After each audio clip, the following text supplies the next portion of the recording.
నమస్కారం. దూరదర్శన్ వార్తలకు స్వాగతం. నేను కీర్తి. ముందుగా ముఖ్యాంశాలు.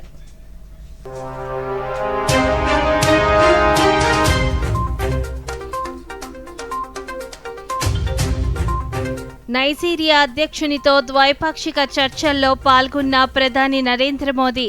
వాణిజ్యం, పెట్టుబడులు, డిజిటల్ మౌలిక వసతుల కల్పనపై ఇరు నేతల చర్చలు. భారత ప్రధాని నరేంద్ర మోదీకి అత్యున్నత పురస్కారం grand commander of the order of the Nigeria award ప్రకటించిన నైజీరియా ప్రభుత్వం. దీర్ఘశ్రేణి హైపర్సోనిక్ క్షిపణి పరీక్ష విజయవంతం. భారత్ సరికొత్త రికార్డు సృష్టించిందన్న రక్షణ శాఖ మంత్రి రాజ్నాథ్ సింగ్. గురుకుల పాఠశాలల్లో చదివే విద్యార్థినీల భద్రతా బాధ్యత ప్రిన్సిపాల్లదేనన్న హైకోర్టు. బాలికల భద్రత విషయంలో సమగ్ర మార్గదర్శకాలు రూపొందించాలని ప్రభుత్వానికి ఆదేశం.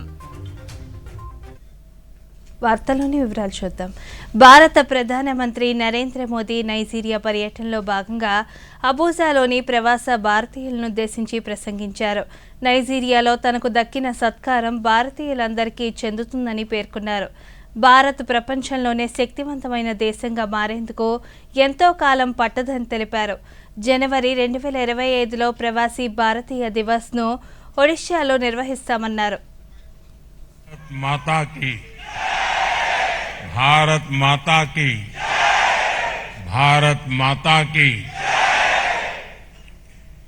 सन्नू नाइजीरिया।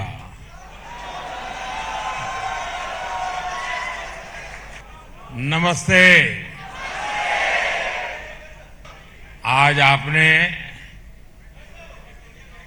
अबूजा में अजूबा कर दिया है। अबूजा में अद्भुत समा बांध दिया है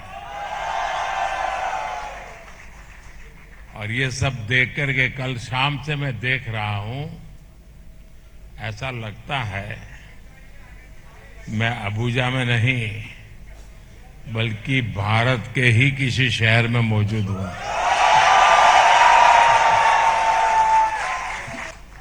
आप में से बहुत सारे लोग लेगोस, कानो, कड़ूना और पोर्ट हारकोट से ऐसे ऐसे अलग इलाकों से अबूजा पहुंचे हैं और आपके चेहरे की ये चमक, आपका ये उत्साह, जितना आप यहां आने के लिए उत्सुक थे उतना ही मैं भी आपसे मिलने का इंतजार करता था।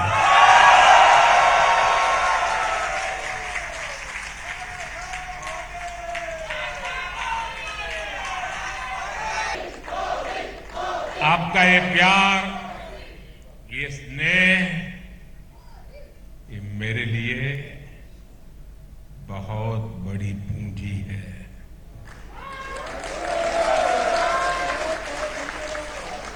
आपके बीच आना, आपके साथ समय बिताना और ये पल जीवन भर मेरे साथ रहेंगे। నైజీరియా దేశ అత్యున్నత పురస్కారం grand commander of the order of నైజీరియాని ఆ దేశ అధ్యక్షులు బోలా అహ్మద్ తినేబు చేతుల మీదుగా భారత ప్రధాని నరేంద్ర మోదీ అందుకున్నారు. 1969లో క్వీన్ ఎలిజబెత్ తర్వాత ఈ అవార్డును అందుకున్న రెండవ విదేశీ ప్రముఖునిగా ప్రధాని నిలిచారు. ఇది ప్రధానికి లభించిన 17వ అంతర్జాతీయ అవార్డు కావడం విశేషం. ఈ సందర్భంగా ప్రధాని మాట్లాడుతూ తనని ఎంతగానో ఆదరించిన నైజీరియా ప్రభుత్వం ప్రజలకు కృతజ్ఞతలు తెలిపారు. नाइजीरिया की सरकार और लोगों का हृदय से आभार व्यक्त करता हूं। मैं इस सम्मान को विनम्रता और आदर भाव से स्वीकार करता है और इस सम्मान को 140 करोड़ भारतवासियों और भारत नाइजीरिया की गहरी मित्रता को समर्पित करता हूं। यह सम्मान हमें भारत और नाइजीरिया के बीच स्ट्रैटेजिक पार्टनरशिप को नई ऊंचाई पर ले जाने के लिए प्रेरित करता रहेगा। फ्रेंड्स, भारत और नाइजीरिया के संबंध आपसी सहयोग, सद्भाव और परस्पर सम्मान पर आधारित है। दो वाइब्रेंट डेमोक्रेसीज और डायनेमिक इकोनॉमीज के ग्रुप में हम मिलकर दोनों देशों के लोगों की भलाई के लिए काम करते रहेंगे। दोनों देशों में सामाजिक और सांस्कृतिक विविधता हमारी पहचान है, हमारी ताकत है। नाइजीरिया के रिन्यूड होप एजेंडा और विकसित भारत 2047 के बीच कई समानताएं पिछले साल राष्ट्रपति तिनुबू की भारत यात्रा से हमारे संबंधों में नया आयाम जुड़ा है। आज अपने आपसी सहयोग को और अधिक सुदृढ़ और व्यापक बनाने पर विस्तार से భారత ప్రధాని నరేంద్ర మోదీ నైజీరియా పర్యటనలో భాగంగా ఆ దేశ అధ్యక్షులు బోలా అహ్మద్ తినేబుతో ద్వైపాక్షిక చర్చలు నిర్వహించారు. వాణిజ్యం, పెట్టుబడులు, డిజిటల్ మౌలిక వసతుల కల్పన అంశాల్లో ఇరు దేశాల సంబంధాలను బలోపేతం చేసే దిశగా ఈ చర్చలు కొనసాగాయి. ఈ సందర్భంగా ప్రధాని మాట్లాడుతూ పైరసీ, డ్రగ్స్ వంటి సవాళ్లను కలిసికట్టుగా ఎదుర్కోవాలన్నారు. నైజీరియాలో తనకు దక్కిన ఆదరణ భారతీయులందరికీ చెందుతుందన్నారు. यह ड्रग तस्करी जैसी चुनौतियों से निपटने के लिए हम मिलकर काम करते रहे हैं और मजबूती से हम आगे भी करते रहेंगे।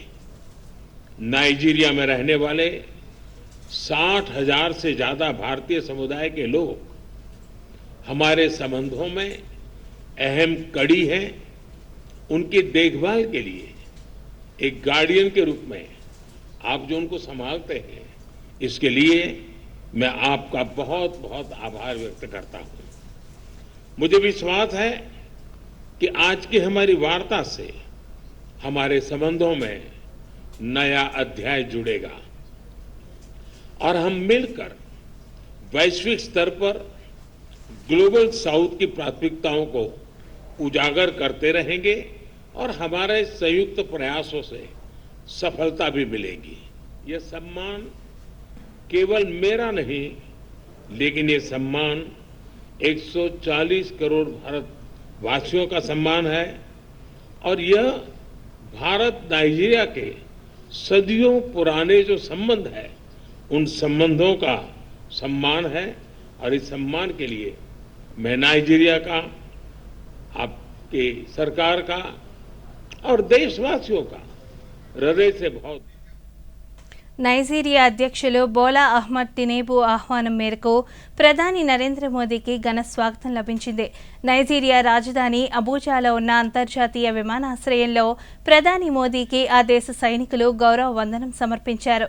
అనంతరం భారత సంతతి పౌరులు ప్రధానికి ఘన స్వాగతం పలికారు. ఈ సందర్భంగా భారత మాతకు జై, నరేంద్ర మోదీకి జై అంటూ నినాదాలు చేశారు. త్రివర్ణ పతాకాలను చేబూని ప్రధానికి ఎదురేగి స్వాగతం పలికారు. పలువురు బాలికలు సాంస్కృతిక నృత్యాలను ప్రదర్శించారు. భారత సంతతి ప్రజల శుభాకాంక్షలను ప్రధాని మోదీ స్వీకరించారు.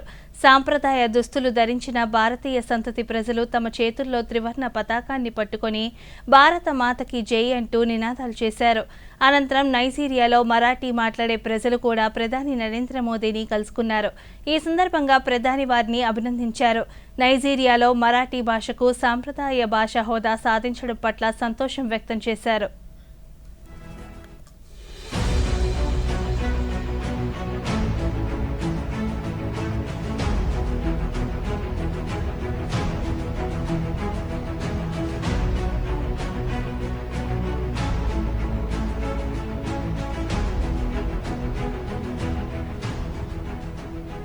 రాష్ట్ర ప్రభుత్వం ధాన్యం కొనుగోలు ప్రక్రియను మరింత సులభతరం చేస్తూ రైతుల సమయం వృధా కాకుండా వాట్సాప్ ద్వారా సేవలు అందిస్తుందని రాష్ట్ర పౌర సరఫరాల శాఖ మంత్రి నాదెళ్ల మనోహర్ గారు తెలిపారు.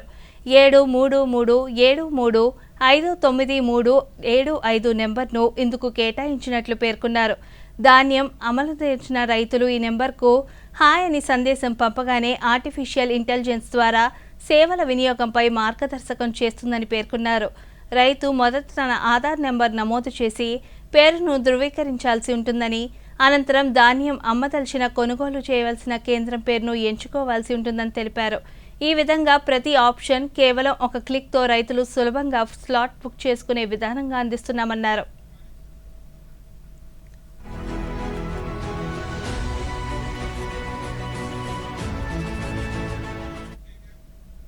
కార్తీక మాసం సందర్భంగా కర్నూలు జిల్లా బీరప్పస్వామి దేవాలయం వద్ద ఏర్పాటు చేసిన వనభోజనాల కార్యక్రమంలో రాష్ట్ర కురువ కార్పొరేషన్ చైర్మన్ దేవేంద్రప్ప పాల్గొన్నారు.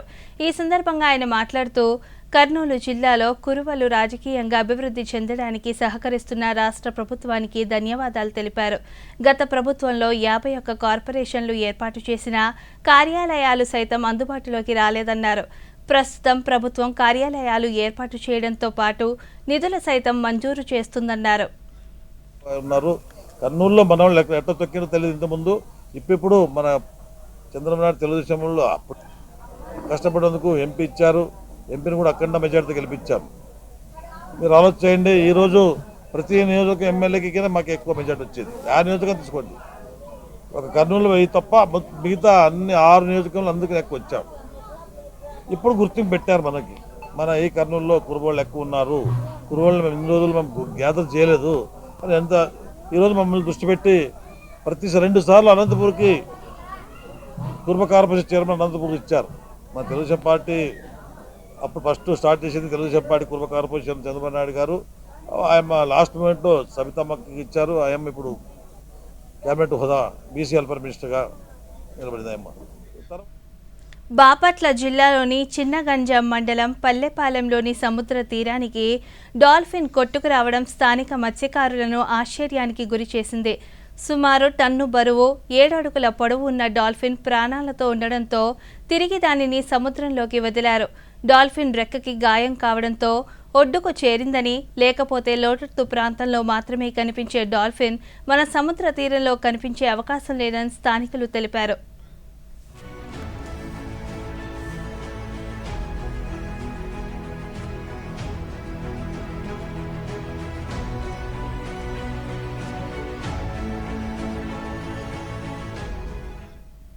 కృష్ణా జిల్లాలోని దొండపాడు ప్రాథమిక ఆరోగ్య కేంద్రంలో కార్పొరేట్ ఆసుపత్రుల స్థాయి వసతులు కల్పిస్తూ రోగుల పట్ల వైద్యులు ప్రత్యేక శ్రద్ధ చూపిస్తున్నారు. ఎప్పటికప్పుడు అందుబాటులో ఉంటూ వైద్య సేవలు అందిస్తూ రోగులు తీసుకోవాల్సిన జాగ్రత్తలను వారికి అర్థమయ్యేలా వివరిస్తున్నారు. కేంద్ర రాష్ట్ర ప్రభుత్వాల ఆరోగ్య పథకాలపై అవగాహన కల్పిస్తూ ప్రాథమిక ఆరోగ్య కేంద్రంపై గ్రామస్తులకు నమ్మకం కలిగిస్తున్నారు. ఈ సందర్భంగా స్థానికులు దూరదర్శన్తో మాట్లాడుతూ దొండపాడు ప్రాథమిక ఆరోగ్య కేంద్రంలో అందుతున్న వైద్య సేవల పట్ల సంతృప్తి వ్యక్తం చేశారు. తీసుకుంటాను సిస్టర్స్ మయాన ఇంటికి వచ్చి అడుగుతారు, మీకు ఏం కావాలి, ఏం మందులు ఉన్నాయి, ఏం మందులు కావాలి అని వచ్చి అడిగి ఇస్తారు. మచ్చలు అవి ఏమైనా ఉన్నాయని అడుగుతారు, అవి మందులు ఇస్తారు. ఉన్నవి ఇక్కడ ఓపీడీ సర్వీసెస్, ఇంకా pregnant women's, lactating women's, child health immunisation, child care, ఇంకా పాలియేటివ్ కేరు, వృద్ధులకి కూడా మేము సర్వీసెస్ అందిస్తూ ఉంటాము. ఇంకా అలాగే యోగా సర్వీసెస్ కూడా ఉంటాయి, యోగా సెషన్స్ ఉంటాయి, స్కూల్ హెల్త్ ప్రోగ్రామ్స్ కూడా ఉంటాయి. వీక్లీ ట్వైస్ వచ్చేసి స్కూల్ హెల్త్కి ఐరన్ సప్లై చేస్తూ ఉంటాము, అక్కడ సర్వీసెస్ ఇస్తూ ఉంటాము. ఇంకా ఏఎన్సీ సర్వీసెస్ కూడా వచ్చేసి టెస్ట్లు అన్నీ ఇక్కడ కండక్ట్ చేస్తాము. అలాగే ఏమైనా హై రిస్క్ మేము డిటెక్ట్ చేసి ఇక్కడ నుంచి పిహెచ్సికి రిఫర్ చేస్తాము, అక్కడ మెడికల్ ఆఫీసర్ డీల్ చేస్తారండి. నాకు బాగా జలుబు దగ్గు అయితే ఏమైంది పాపం తెలియక ఇబ్బంది పడుతుంటే ఇక్కడ గవర్నమెంట్ హాస్పిటల్ కాడికి వెళ్ళాను. వెళ్ళగానే వెంటనే రిజెక్ట్ అయ్యి టెస్ట్లో అన్నీ చేసి నీకు టీబీ అమ్మని చెప్పారు. మరి నాకు కోర్స్ ఇచ్చి వాళ్ళు శ్రద్ధగా చూసి కోర్స్ ఇచ్చి నాకు ఇప్పుడు వార్తల్లో చిన్న విరామం. గిఫ్ట్ వచ్చింది. వారే వా, లెజెండ్ బ్యాట్ ఇది. దీంతో నేను ఆడతాను. అరే, ఫ్యూచర్ బ్యాటింగ్ లెజెండ్ ని నేను. దీని మీద ఎవరి పేరు రాసుంటే బ్యాట్ వాళ్ళకే దొరుకుతుంది. అరే యార్, చూసారా, దీని మీద నా పేరు రాసుండకపోతే ఎంత గొడవ అయిపోయేదో. అందుకే ఆర్బీఐ ఉంటుంది, బ్యాంక్ అకౌంట్ అయినా బ్యాంక్ లాకర్ అయినా మీరు కూడబెట్టిన డబ్బు మీరు నిర్ణయించిన వారికే అందేందుకు అందులో నామినీ పేరు తప్పకుండా నమోదు చేయండి. ఆర్బీఐ అంటుంది, విషయాలు తెలుసుకోండి, జాగరూకంగా ఉండండి. వార్తలకు తిరిగి స్వాగతం.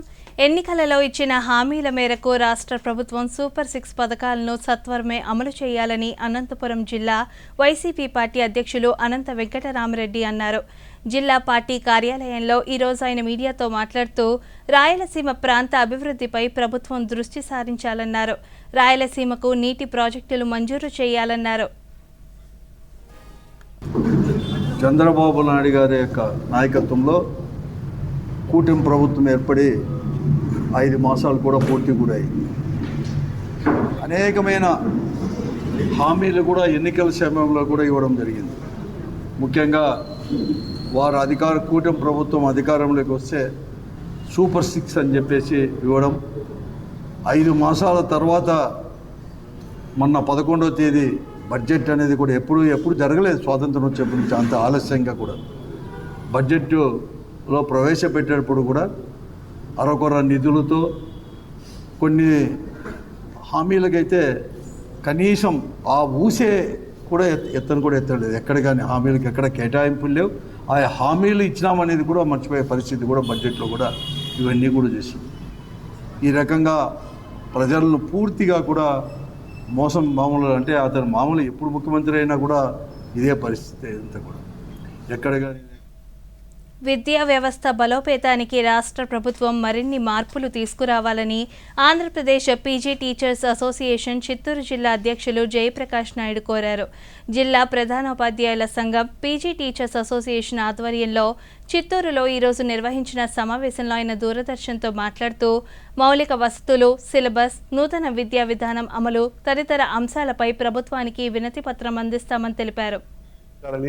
శాశ్వత నియామకాలు చేయాలనేసి, తర్వాత కో ఎడ్యుకేషన్ను ప్రవేశపెట్టాలని, హై స్కూల్ ప్లస్ పేరుని జూనియర్ కాలేజీగా మార్చాలని చెప్పేసి ప్రైమరీ ఈ విధంగా చేస్తే ఇక్కడ ప్రజల్లోకి వెళ్ళేటప్పుడు హై స్కూలు ప్లస్ అనే పేరు బదులుగా కాలేజ్ ఉంటే అవి కాలేజీలుగా గుర్తించేందుకు ప్రజలు అవకాశం ఉంటున్న ఉద్దేశంతో మొదటగా వీటిని చేయాలని చెప్పేసి ప్రభుత్వాన్ని కోరుకున్నాము. అదేవిధంగా వీటి పరిష్కారం దిశగా వారి యొక్క ఆ సంఘాల యొక్క మద్దతు కూడా పీజీటీ అసోసియేషన్కి ఇవ్వడం జరిగింది.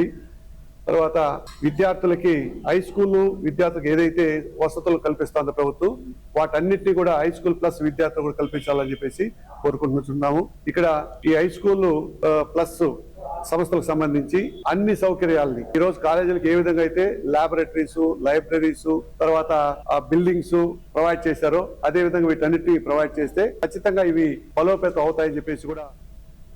పశ్చిమ గోదావరి జిల్లాలో గ్రామ దేవతగా వెలుగొందుతున్న భీమవరం శ్రీ మావుళ్ళమ్మ అమ్మవారి ఆలయంలో కార్తీక మాసం సందర్భంగా దీక్షా కార్యక్రమాలు నిర్వహిస్తున్నట్లు ఆలయ కార్యనిర్వహణాధికారి మహాలక్ష్మి గణేష్ తెలిపారు.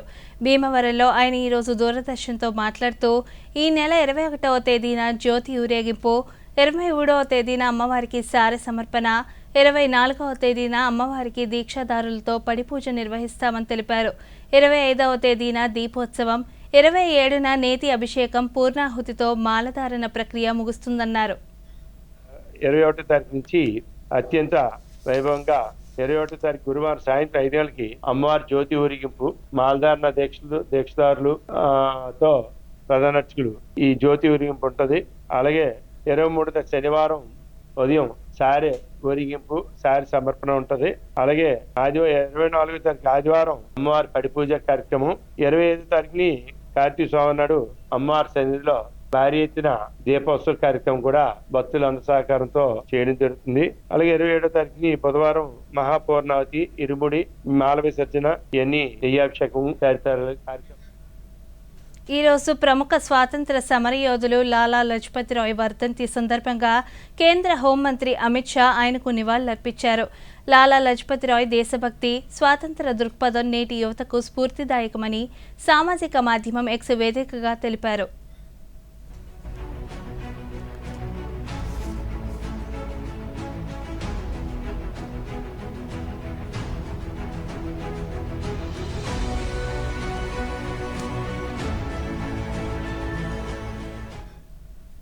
దేశవ్యాప్తంగా ఆయుష్మాన్ వే వందన కార్డు జారీ ప్రక్రియ కొనసాగుతుంది. ఇప్పటికే 70 ఏళ్లు దాటిన 10 లక్షల మంది వయోవృద్ధులు ఈ కార్డు కోసం దరఖాస్తు చేసుకున్నారని కేంద్ర ఆరోగ్య మంత్రిత్వ శాఖ తెలిపింది. 4 లక్షల మందికి పైగా మహిళలు ఈ కార్డు కోసం నమోదు చేసుకున్నారని తెలిపింది.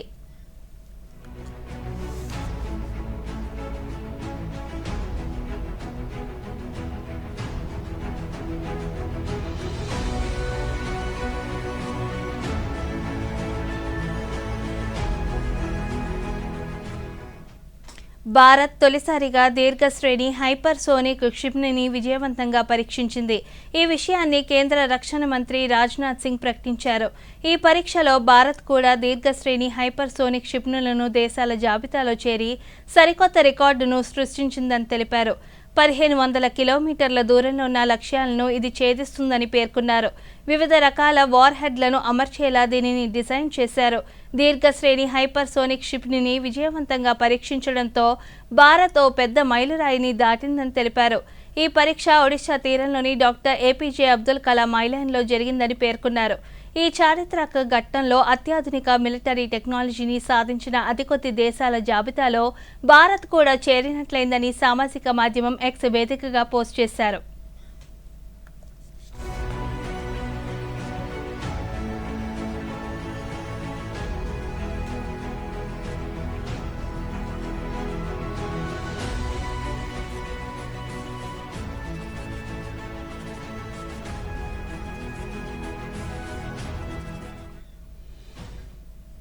మహారాష్ట్ర అసెంబ్లీ ఎన్నికల ప్రచారం జోరుగా సాగుతుంది. మరో 3 రోజుల్లో ఈ నెల 20న 288 అసెంబ్లీ స్థానాలకు ఒకే విడతలో పోలింగ్ జరగనుంది. ఈ నేపథ్యంలో జాతీయ పార్టీలైన బీజేపీ, కాంగ్రెస్లతో పాటు ఆయా పార్టీల మిత్రపక్షాలు కూడా ప్రచారాన్ని ముమ్మరం చేశాయి. బీజేపీ తరపున ప్రధానమంత్రి నరేంద్ర మోదీ, కేంద్ర హోంశాఖ మంత్రి అమిత్ షా సహా పలువురు కేంద్ర మంత్రులు ప్రచారం చేశారు. అదేవిధంగా భారతీయ జనతా పార్టీ జాతీయ అధ్యక్షులు, కేంద్ర మంత్రి జేపీ నడ్డా రాష్ట్రంలోనే మకాం వేసి బీజేపీ నేతృత్వంలోని మహాయుతి కూటమి అభ్యర్థుల విజయం కోసం శ్రమిస్తున్నారు. మరోవైపు కాంగ్రెస్ పార్టీ అగ్రనేతలు రాహుల్ గాంధీ, ప్రియాంక గాంధీ వాద్రా, ఆ పార్టీ జాతీయ అధ్యక్షులు మల్లికార్జున ఖార్గే సహా కాంగ్రెస్ పార్టీ ముఖ్య నేతలు సైతం మహారాష్ట్రలో ప్రచారాన్ని పరుగులు పెట్టిస్తున్నారు. ఇక ముఖ్యమంత్రి ఏక్నాథ్ షిండే నేతృత్వంలోని శివసేన, పూర్వ ముఖ్యమంత్రి ఉద్ధవ్ ఠాక్రే నేతృత్వంలోని శివసేన సహా నేషనలిస్ట్ కాంగ్రెస్ పార్టీల నాయకులు కూడా ప్రచారాన్ని ముమ్మరం చేశారు. ఈ ఎన్నికల ప్రచారం సోమవారం సాయంత్రం 6 గంటలతో ముగియనుంది. బుధవారం ఉదయం 7 గంటల నుంచి పోలింగ్ ప్రక్రియ ప్రారంభం కానుంది.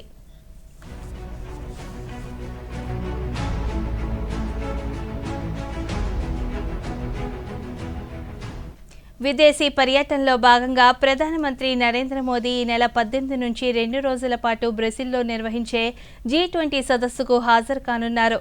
రయో డి జనీరోలో జరిగే G20 సదస్సులో మోదీ కీలక ఉపన్యాసం చేయనున్నారు. G20 సదస్సుకు బ్రెజిల్ అధ్యక్షులు Luiz Inacio Lula da Silva ఆతిథ్యం ఇవ్వనున్నారు. ఈ సందర్భంగా ప్రధానమంత్రి నరేంద్ర మోదీ ప్రపంచ దేశాల సుస్థిరాభివృద్ధి, ఆర్థిక స్థిరత్వం వంటి పలు కీలక అంశాలను G20 వేదికగా ప్రస్తావించనున్నారు. అలాగే పలు దేశాధినేతలతో ఆయన ద్వైపాక్షిక అంశాలపై చర్చించనున్నారు.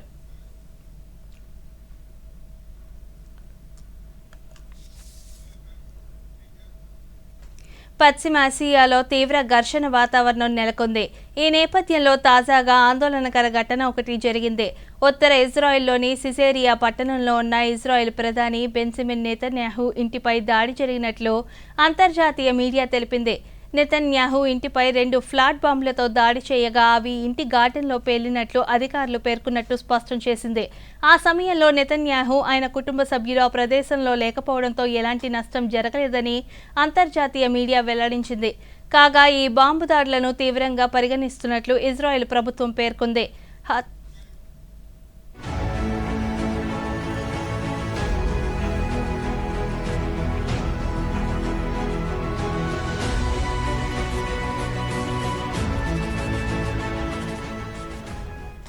దేశ రాజధాని కొత్త ఢిల్లీలో గాలి నాణ్యత రోజురోజుకు క్షీణిస్తుంది.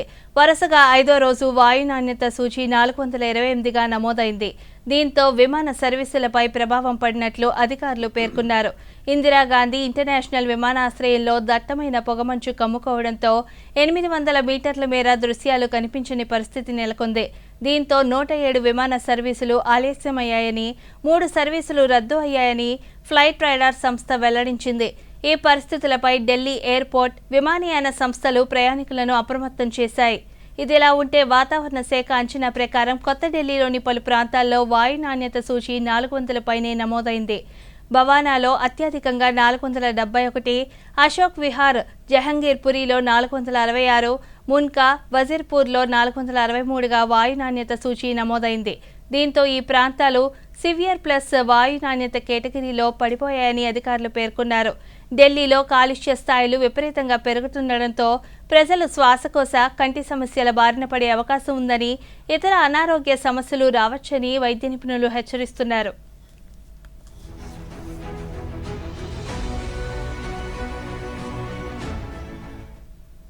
సాంఘిక సంక్షేమ గురుకుల పాఠశాలల్లో చదివే విద్యార్థినిలు వసతి గృహాల్లోని బాలికల భద్రత విషయంలో సమగ్ర మార్గదర్శకాలు రూపొందించాలని రాష్ట్ర మహిళా శిశు సంక్షేమ శాఖను హైకోర్టు ఆదేశించింది. వసతి గృహాల్లో చేపట్టాల్సిన చర్యలపై కొన్ని సూచనలు చేసింది. ఈ మేరకు హైకోర్టు న్యాయమూర్తి జస్టిస్ ఎన్ హరినార్ ఉత్తర్వులు జారీ చేశారు. అదేవిధంగా సాంఘిక సంక్షేమ గురుకుల పాఠశాలల్లో చదివే విద్యార్థినుల భద్రతా బాధ్యత ప్రిన్సిపాల్లదేనని న్యాయమూర్తి ఉత్తర్వుల్లో పేర్కొన్నారు. ఇక వసతి గృహాలకు ప్రహరీలు ఏర్పాటు చేయాలని, వాటికి సోలార్ ఫెన్సింగ్ వేయాలని సూచించారు. అదేవిధంగా వసతి గృహాల్లో రాకపోకలను పర్యవేక్షించాలని తెలిపారు. కామన్ ప్రాంతాల్లో సీసీ కెమెరాలు ఏర్పాటు చేయడంతో పాటు బాలికల వ్యక్తిగత భద్రతకు భంగం కలగకుండా చూడాలని పేర్కొన్నారు. విద్యార్థినీల స్థానపు గదులు, మరుగుదొడ్లను శుభ్రంగా ఉంచాలని మార్గదర్శకాల్లో స్పష్టం చేశారు. బాలికల భద్రతపై వారికి అవగాహన కల్పించాలన్నారు. ఆపత్కాల పరిస్థితులను ఎదుర్కొనేందుకు వీలుగా విద్యార్థినీలకు శిక్షణ ఇవ్వాలని తెలిపారు. విద్యార్థినీలతో గౌరవంగా ప్రవర్తించేలా, వేధింపులకు, దుష్ప్రవర్తనకు తావు లేకుండా సిబ్బంది విషయంలో ప్రవర్తన నియమావళి రూపొందించాలని కూడా న్యాయమూర్తి స్పష్టం చేశారు. మానసిక ఆరోగ్య నిపుణులను అందుబాటులో ఉంచాలన్నారు. తీర్పు ప్రతిని మహిళా శిశు సంక్షేమ శాఖకు పంపాలని రిజిస్ట్రీని ఆదేశించారు. సమగ్ర మార్గదర్శకాల రూపకల్పనలో బాలల హక్కుల రక్షణ జాతీయ కమిషన్, ఏపీ రాష్ట్ర మహిళా శిశు సంక్షేమ శాఖ, ఎన్జీఓలను భాగస్వామ్యం చేయాలని ప్రభుత్వానికి న్యాయమూర్తి స్పష్టం చేశారు. విద్యార్థినీలకు భద్రత కల్పించాల్సిన బాధ్యత ఉపాధ్యాయులు, ప్రిన్సిపాళ్లపై ఉందన్నారు.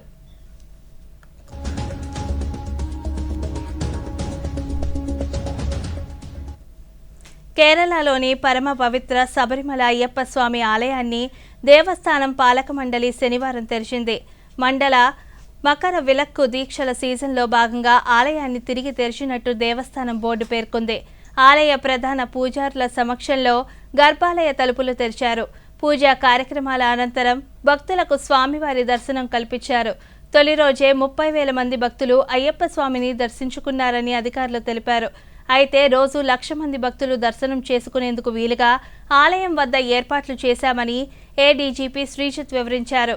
ఎలాంటి తోపులాటలు లేకుండా, ఇబ్బందులు రాకుండా క్యూలైన్లు ఏర్పాటు చేసినట్లు వివరించారు.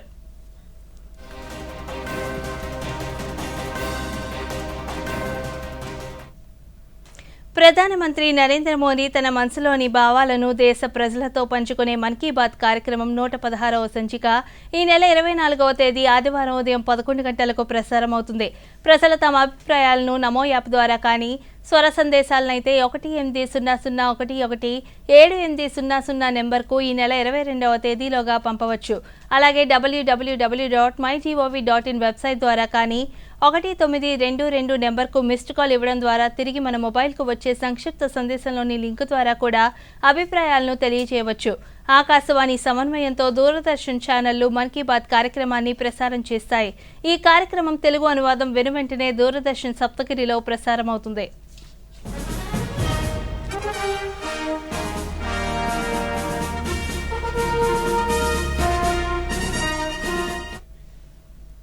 ఈ వార్తలు ఇంతతో సమాప్తం. నమస్కారం.